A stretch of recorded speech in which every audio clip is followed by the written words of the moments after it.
Second announcement is that the movies, the films, I have done what I think is the way to do it, and they will be available. I think the first one is available now, and you can watch it in the privacy of your rooms in whatever college you are, and you are to please see them. Paths of Glory goes with next week, and that's the first one.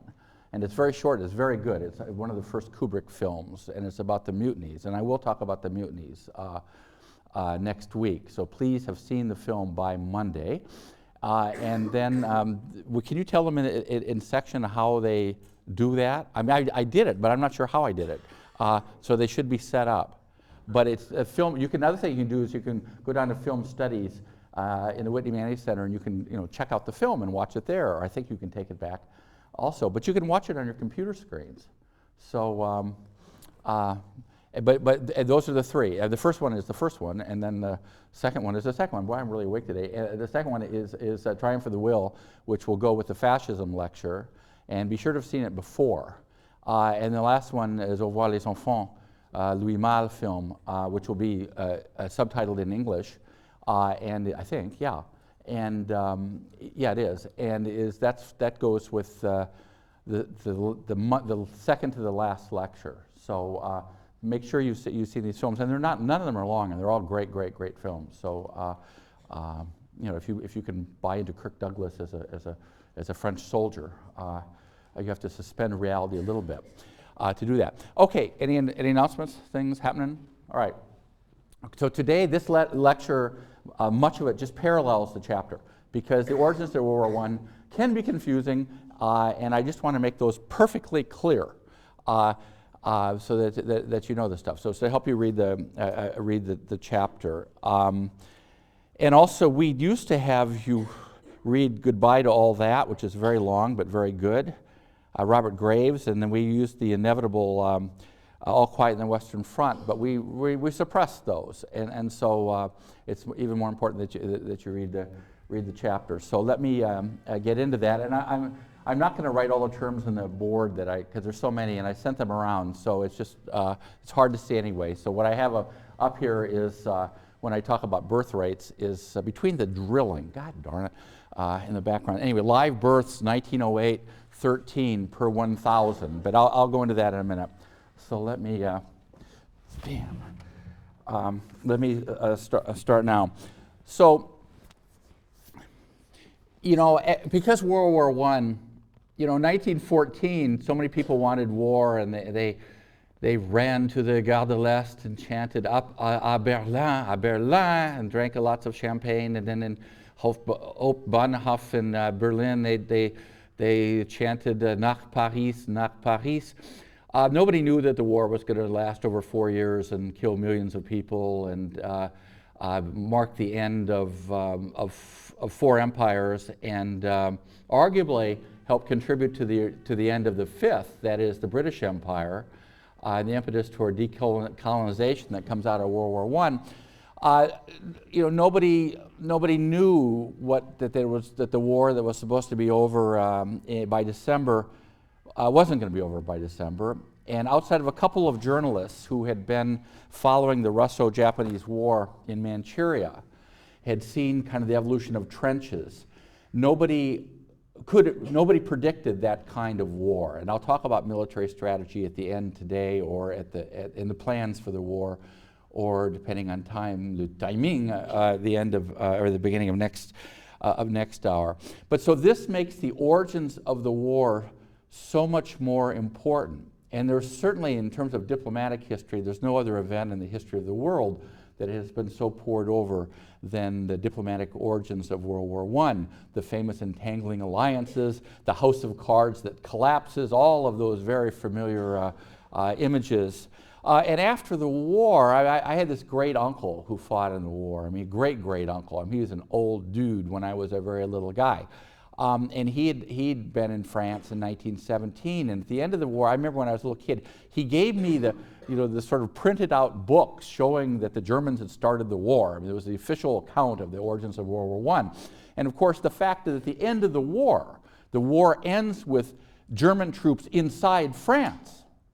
This has a huge, huge impact on what happens because of two things looking ahead. One, it became very easy for the German right to say, we weren't defeated. We were stabbed in the back. By who? By the Jews, by the communists, by the socialists. And secondly, because Germany was defeated, they had to sign on the bottom line saying, we started the war alone, we alone. The famous war guilt clause. War guilt clause. Now, the Germans didn't start the war alone. And I'll leave it to you to decide whether their responsibility, the famous blank check given to Austria-Hungary, is more important than the roles of other states. Russia declaring mobilization, which was tantamount to an act of war for reasons we'll come to, or France for that matter. But that's why the origins of World War I are so important. And the other reason is that clearly World War I unleashes the demons of the 20th century.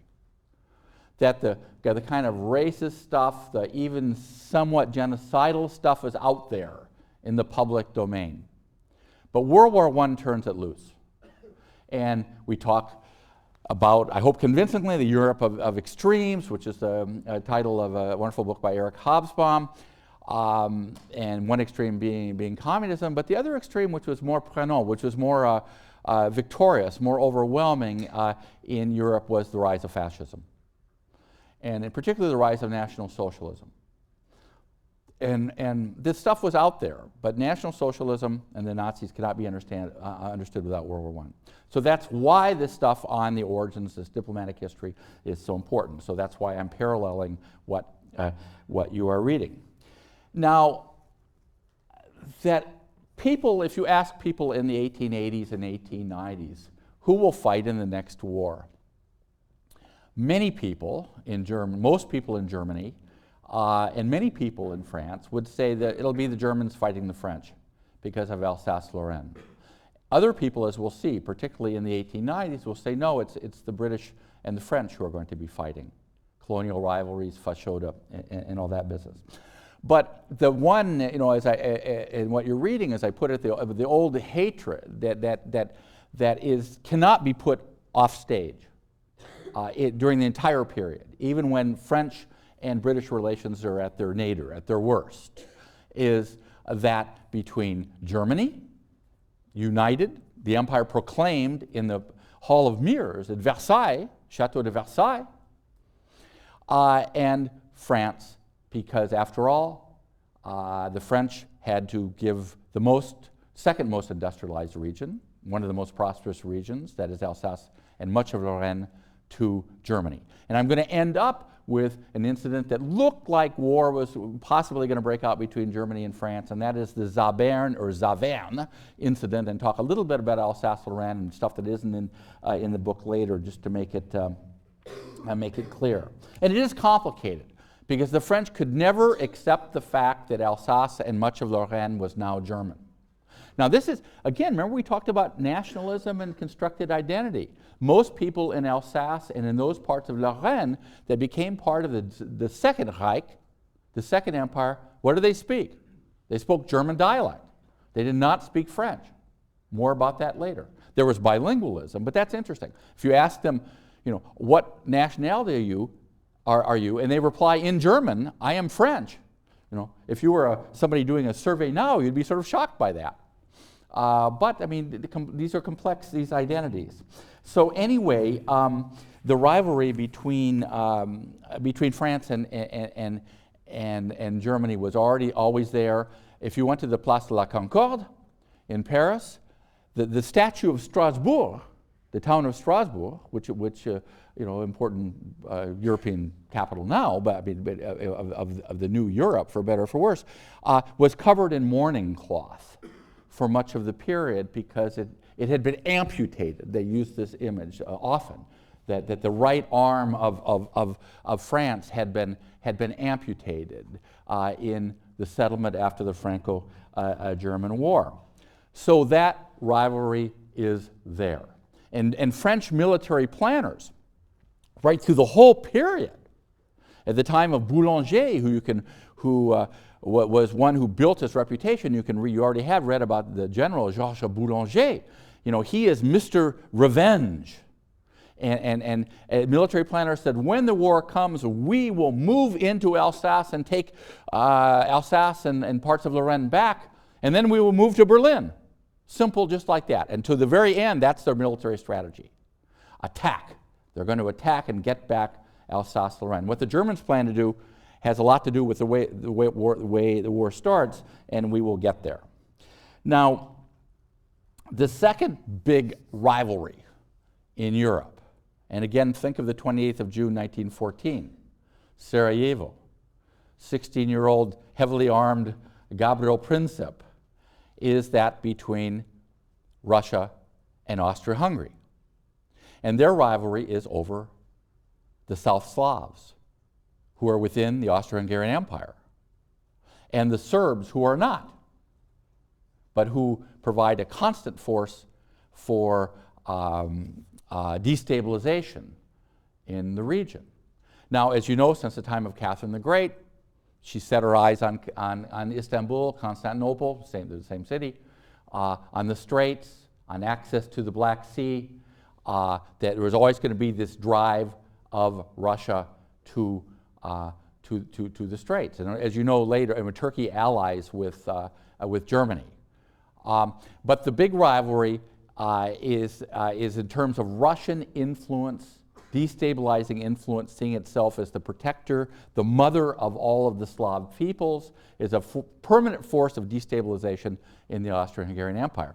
Ironically, the guy who gets offed, along with his wife, the Archduke Francis Ferdinand and his wife, he was one of the he was a prejudiced figure in many ways, but he was considered a moderate because he believed that the South Slavs should have kind of a third status along with, along with Germany and, Austria and Hungary within sort of a tripartite empire. And of course, he gets gunned down, and what comes next is the blank check, where the Germans say, do what you want to settle this situation, and the famous ultimatum to Serbia by Austria-Hungary. And the Russian government stirs up pan-Slavic fervor in the Balkans. They work consistently to do that. There are religious ties, the Orthodox religion.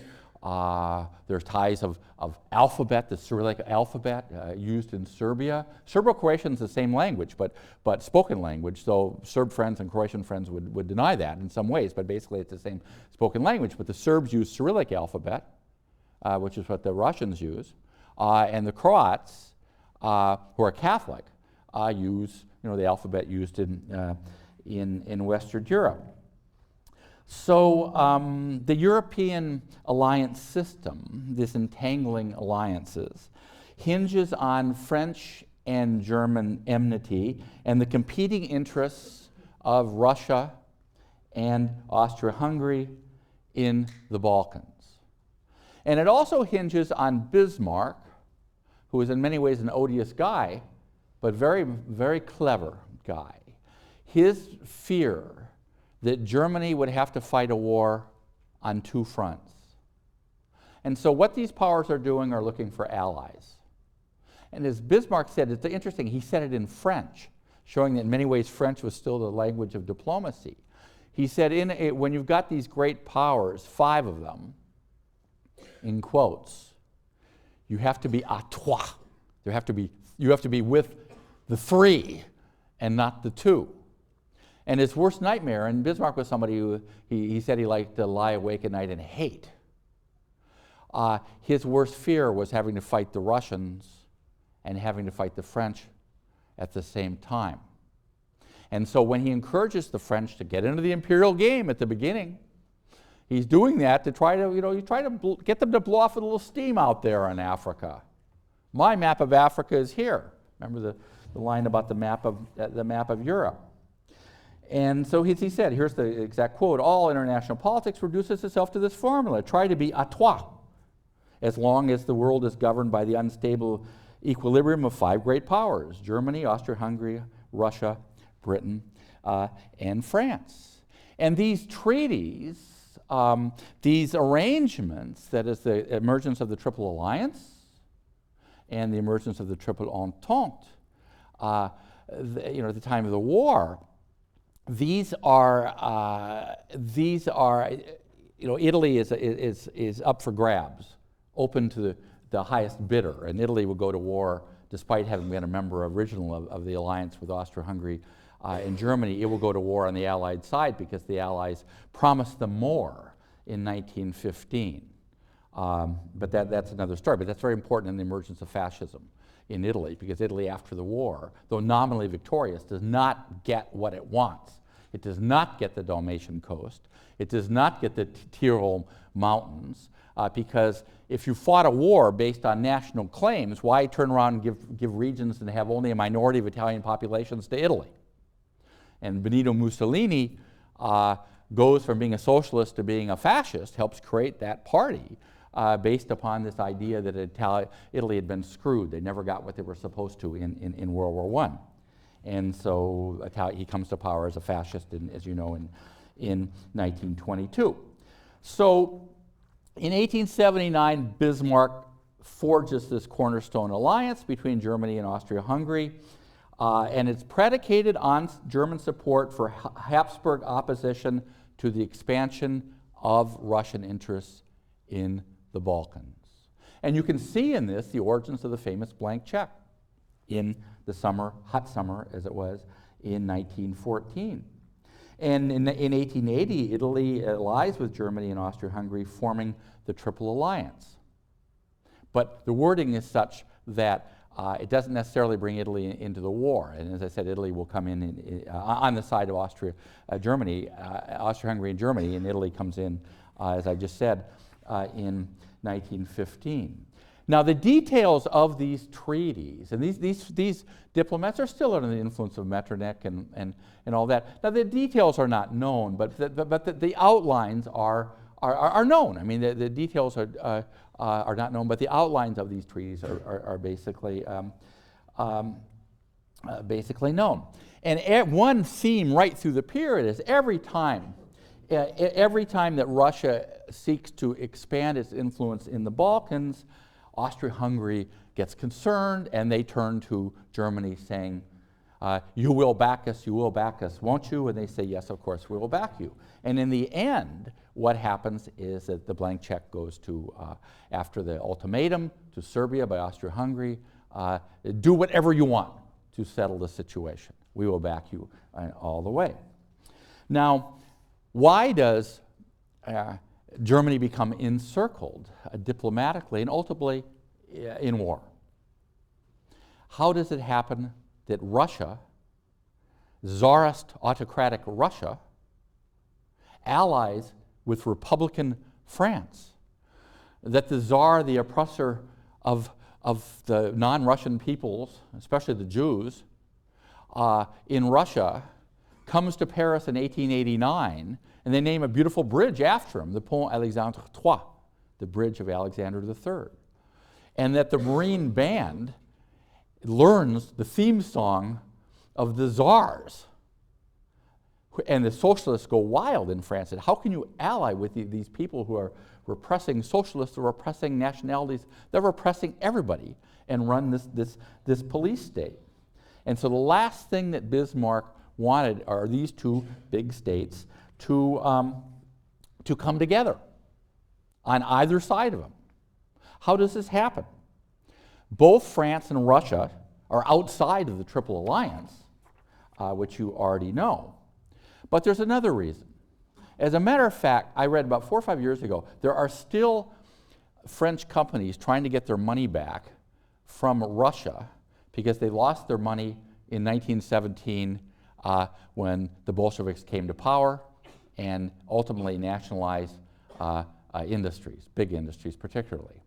It is economic, in that one of the old things that people say about the French economy, but is still true, is that French money, investments, much of it goes outside of France. They build the railroads in Spain, but they invest heavily in Russian industry and in Russian railroads.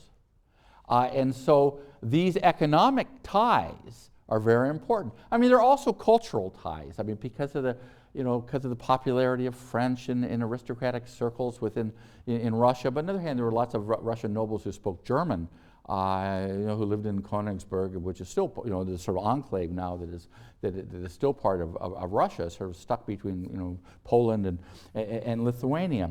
But the most important reason is that French investment in Russia increases dramatically in the 1880s and 1890s.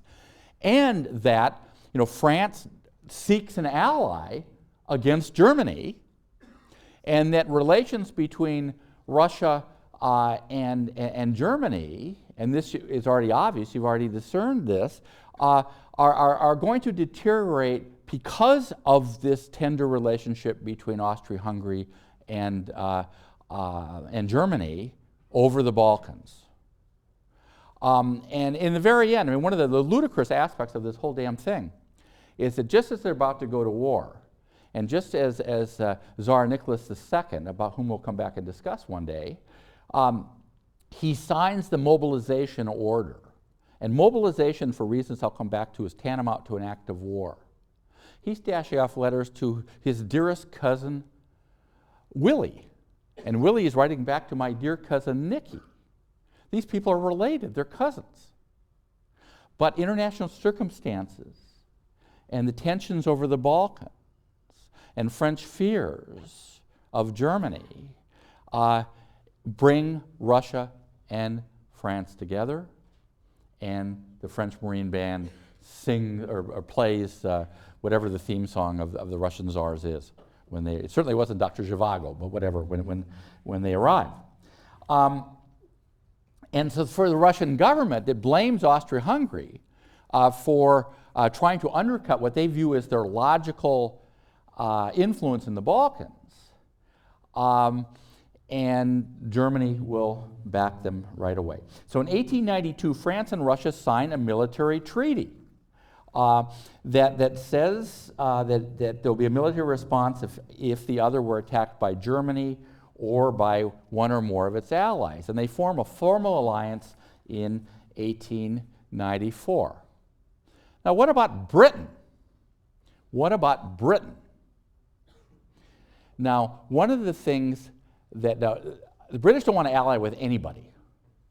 And they're on bad terms with the French, and they're on bad terms with the Russians. To make a long story short, the Great Game, as they called it, rivalry over Afghanistan, over the entire sort of extension of that frontier into Asia, means that the chances of Great Britain joining an alliance with Russia and with France seems extremely dim. Britain wants to control the seas and to go it alone. But they discover a fact that shouldn't have surprised them in the Boer War in South Africa, is they don't have any friends.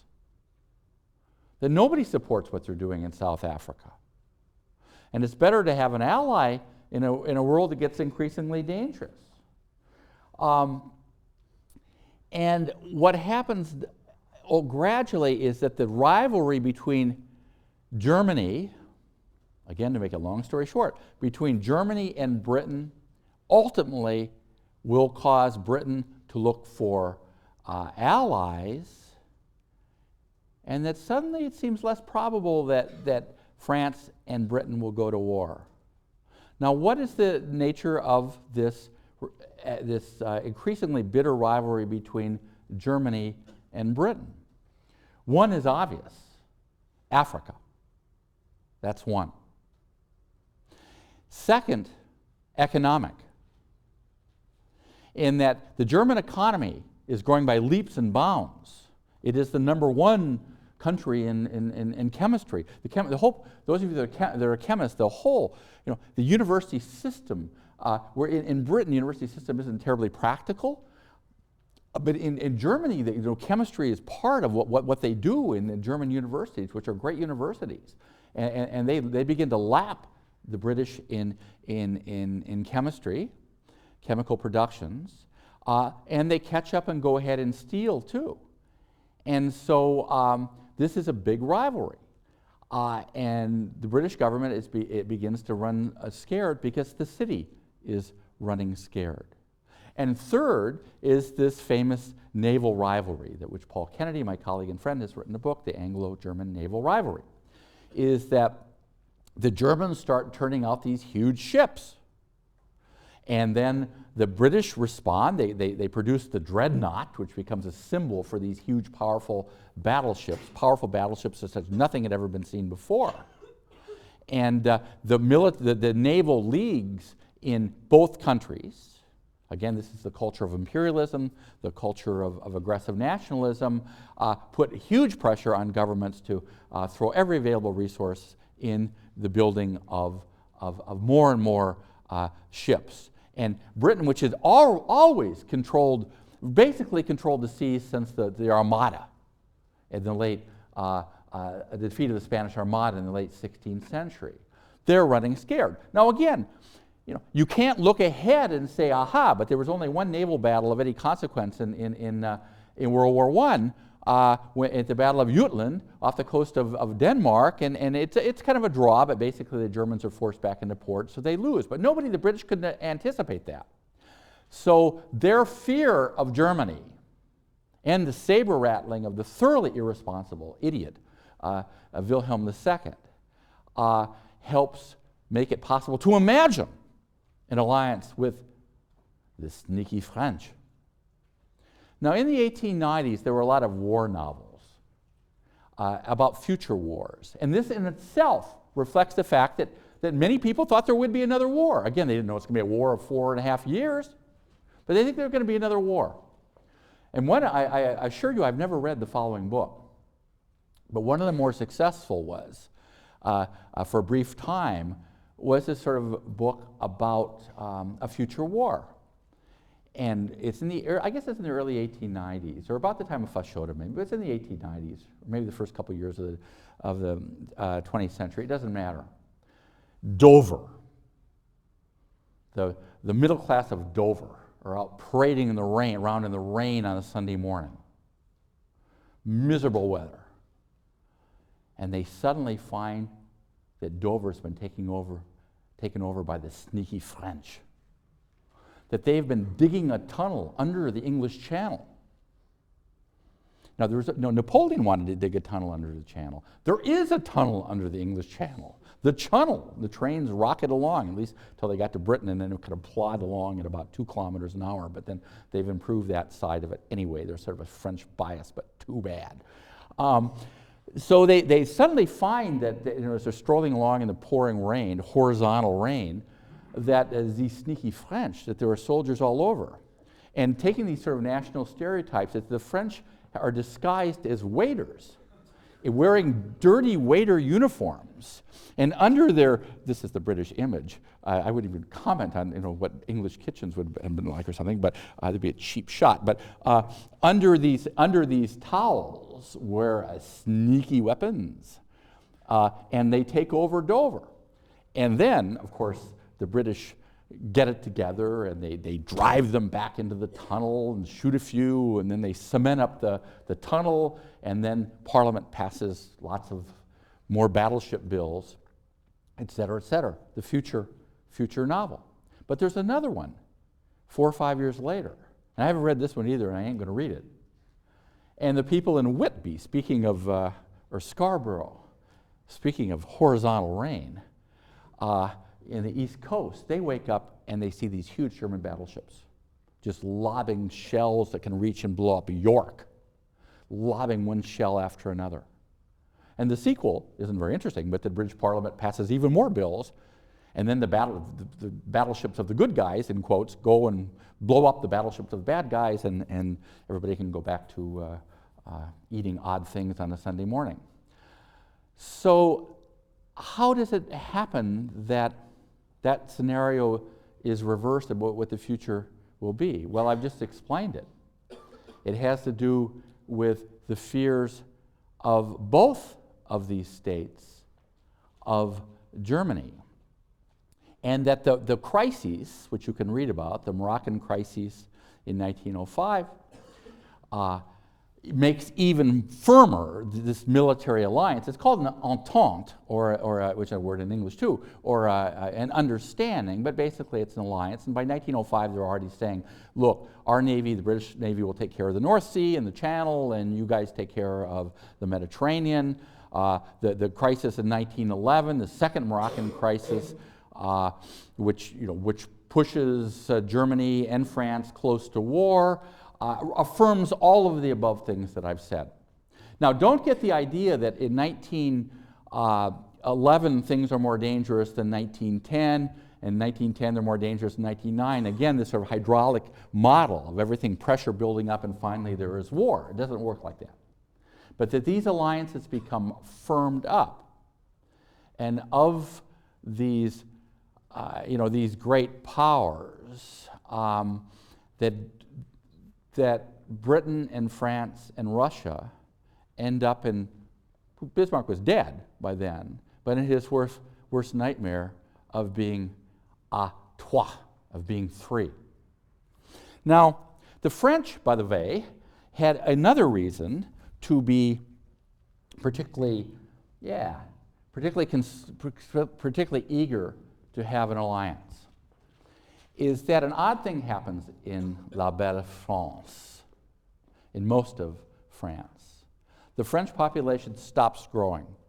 It just stops as of 1846-47. It's regionally specific. In Brittany and in the Auvergne, in the center of France, people are still churning out babies. You still have huge families. We have friends, one of them just died, but older people, and they grew up in misery in the mountains. Misery. They had 13 children and 12 children. They were one of 12 or 13 children. But in most of France, that's not the case. And in one part of southwestern France, when people had a second baby, they received a condolence card. Isn't that bizarre? The French population stops growing. Why? There are a couple reasons. This is just an aside, but it's interesting. The Napoleonic Code, remember, ends primogeniture, so you've got to divide up the plot of land into 2 or 3, or into 2. Birth control. There's 2 arguments, is that the peasants start it, and then it filters up to the middle classes, or the middle class starts and filters down. It depends on where you are in France. But they stop having children. Look at this. I wrote it on the board, but it may be in the book, I don't even remember. But here's live births, 1908, 1913, per 1,000. Italy, 32.4.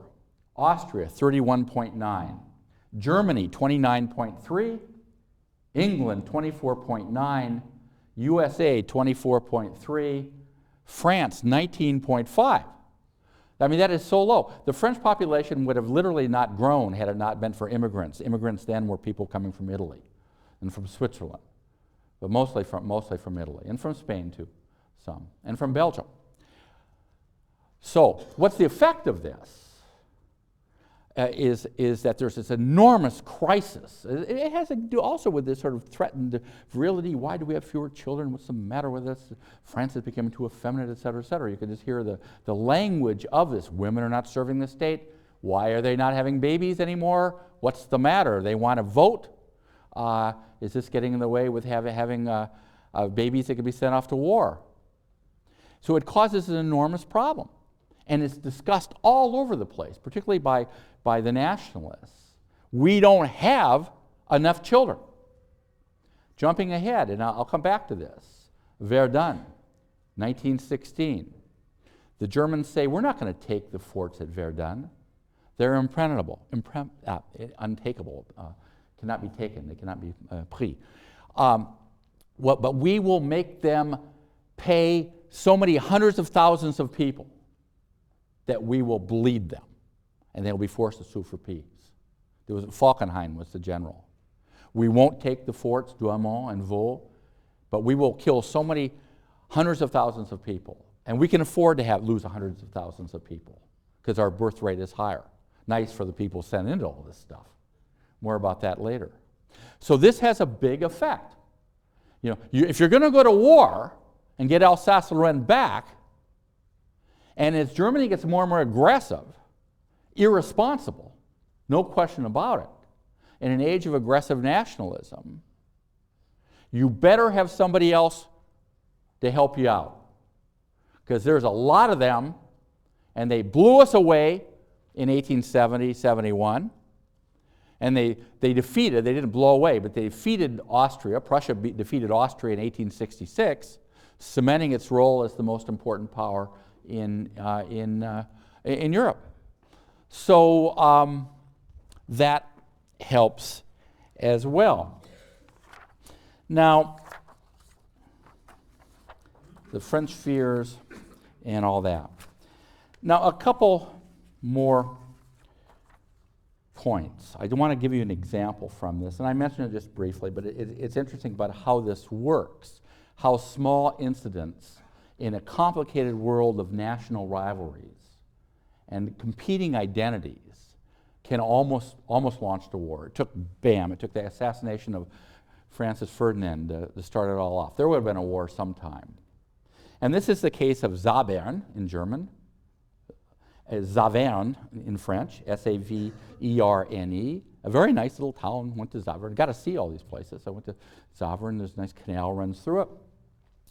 Now, Alsace and Strasbourg were annexed to France in 1681 by the megalomaniac Louis XIV. So they had been part of France a very long time. And in 1871, for reasons you know, they become part of Germany.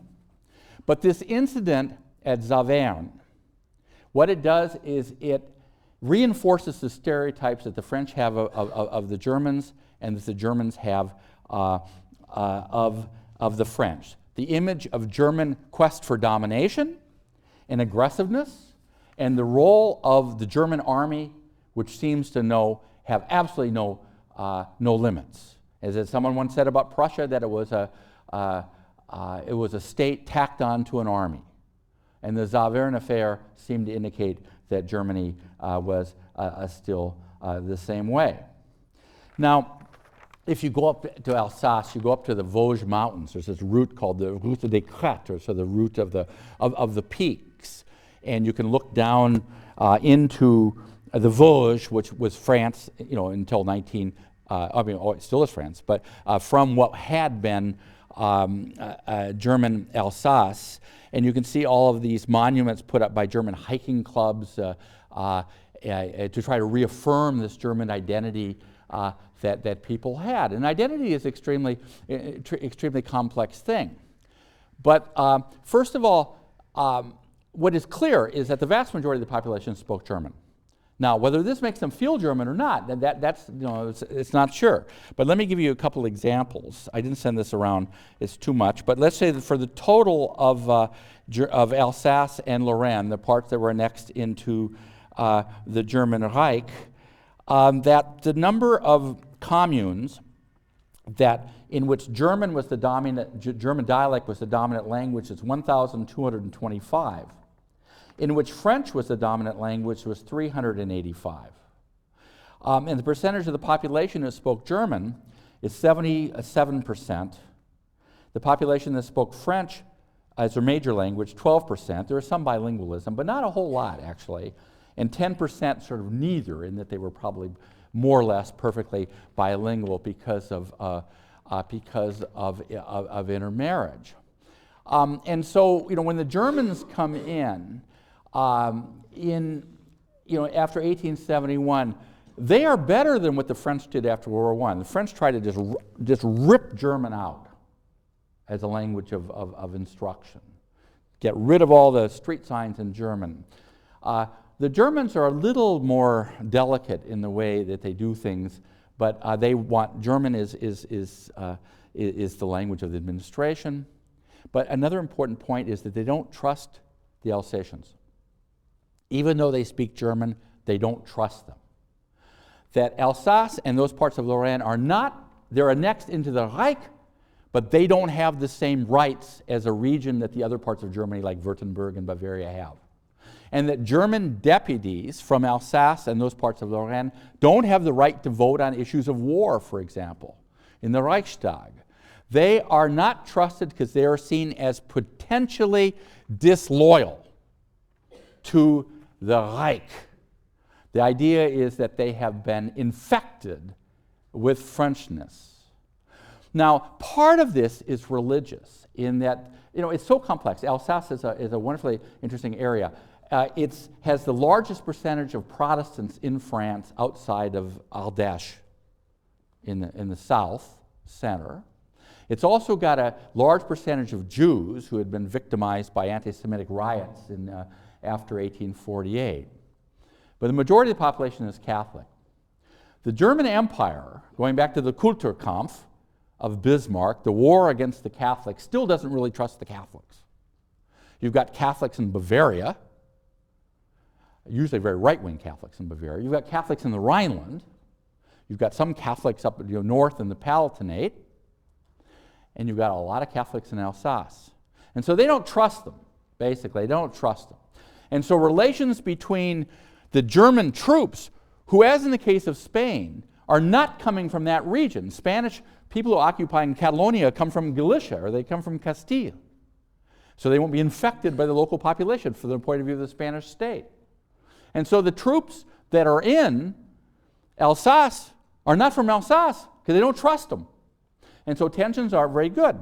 And so what happens in Saverne, at a place where military-civil relations aren't terribly good, in this town of 8,000 people, is that there is an incident that gets blown out of proportion.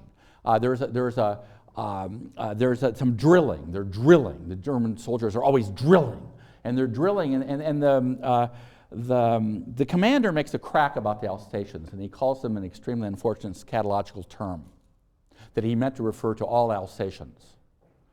And he essentially says, well, if you beat the hell out of those people, you'll be doing a service to all. So this gets around. And one of the reasons that relations weren't very good in this particular town is because there was a German officer who was, had the bad idea of sleeping with a 14-year-old girl. And so some of the local guys go get this guy in his room and just pound him into a well-deserved pulp. And so it spins out of control. And so what happens is on both sides, in Berlin and Paris, this becomes a huge incident, confirming the stereotype of the other. There's nasty language. Bethmann Hollweg, who is the chancellor then, says some over-the-top things about the French and the influence of France in Alsace, et cetera, and that the French are planning a war, and the French government in a time when there is a nationalist revival, at least among the elites in France, they respond in kind, and everything gets big titles, big titres, big headlines and stuff like that, they don't go to war. But what it does is it reaffirms these stereotypes, and it makes people a little more edgy. Now, in 1913, but well before that, military planners, yes, I have 3 minutes, and that's just what I need. Military planners are looking ahead to the next war. The French we've already talked about. They have a not terribly poetically designated Plan Number 18, which is to invade Alsace-Lorraine with élan. That's all you need, they said. Élan, patriotic frenzy, fury. All you need is to be on the offensive, and that's the end of it. By the way, they invade wearing red pants, and they could be shot, picked out through the fog, finally in 1914, until they put a little less bright colors on. Now, how are the Germans going to fight a war on two fronts? How are you going to do that? They're afraid of the Russians. Why? There's a lot of Russians and the other peoples. And they think it's going to take about 2 weeks for the Russian army, once mobilization is declared, that the big bear will roll their forces toward the German frontier in German Poland. So how are you going to win the war in 2 weeks? If you invade France, not through Alsace-Lorraine, but if you invade, well, I mean, if you're going to have big trouble. You're going to run into fortifications. So how are you going to invade France? The only way you can defeat them, and a guy called Schlieffen, whose name I wrote in what I sent around to you, is that you have to invade Belgium. And from his point of view, the Netherlands. Though Moltke, his successor, takes the Netherlands out of the equation. Belgium had been declared independent and neutral in 1831. If you go into Belgium, the idea is you invade Belgium, you get through the big fort at Liège, get through the kind of rough country, which is not too much, and then you hit le plat pays, the flatlands, and you roll toward the English Channel. And the last thing Schlieffen importantly said on his deathbed was the last soldier, his right arm should touch the English Channel. And then you turn down and you put Paris in a headlock, and they will sue for peace, and you will beat them in 2 weeks before the big bear can come moseying along slowly. That's why mobilization was tantamount to an act of war, because it starts the timetable, that they've got to defeat them in 2 weeks. What happens if you go through Belgium? From the point of view of the British, it's bad enough to have the sneaky French across the channel. But what if you got the Germans in Ostend eating moule frites? What if you have the Germans in Nacha? What if you have the Germans across the channel too? Big time enemies, a very short, choppy boat ride away. So what this is going to do, it's going to reaffirm the alliance. And Sir Edward Grey, the one who said most famously, and he got it right, lights are going out in Europe. They will not be relit again in our lifetime. At this point, the British hesitate. The French said, will the word honor be struck from the English dictionary? The French ambassador is chasing around a high official in the Tsarist regime in Russia saying, you must back us all the way. And so the invasion guarantees that the worst nightmare of Bismarck will come true, that they will be à trois. And the fact that it doesn't work out for a variety of reasons, the way the German High Command intended, and the way Schlieffen intended, and Moltke, means that they don't, for reasons I'll come back to, can't get Paris in that headlock, force them to sue for peace, and the race to the sea begins to try to outflank, as in a football game, if you'll take a ridiculous analogy, the outside linebacker, and they end up at the sea. And then shovels and defensive weapons like barbed wire and machine guns become the weapons of the war. And that explains why there wasn't, and subsequently could never be, a knockout punch, and why millions of people died in and around those trenches.